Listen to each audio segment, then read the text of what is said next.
1 kilo పచ్చిమిరపకాయలు తీసుకొని మంచినీటితో శుభ్రం చేసి ఒక క్లాత్ పై ఆరబెట్టుకోవాలి. తడి ఆరిన పచ్చిమిరపకాయలు తీసుకొని చాకుతో ఈ విధంగా ఒక వైపును కట్ చేసుకోవాలి. ఈ విధంగా కట్ చేసుకోవడం వల్ల ఇది ఉప్పులో ఊరబెట్టినప్పుడు ఉప్పు బాగా పడుతుంది. ఈ విధంగా పచ్చిమిరపకాయలన్నింటినీ కట్ చేసుకొని తీసుకోవాలి.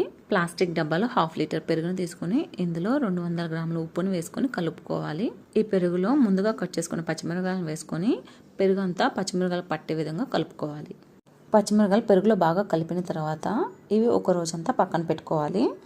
ఒక రోజంతా ఈ పచ్చిమిరపకాయలు పెరుగులో నానిన తర్వాత పచ్చిమిరపకాయలు తీసి ఈ విధంగా ఎండలో ఆరబెట్టుకోవాలి. సాయంత్రం వరకు ఎండలో ఈ పచ్చిమిరపకాయలను బాగా ఎండనివ్వాలి. ఎండ తగ్గిన తర్వాత ఈ ఎండిన పచ్చిమిరపకాయలని మిగిలిన పెరుగులో వేసుకొని మరొకసారి కలుపుకొని ఉదయం వరకు ఉంచుకోవాలి. ఉదయం మరొకసారి ఈ పెరుగులోంచి పచ్చిమిరపకాయలను తీసుకొని మరలా ఎండలో పెట్టుకోవాలి.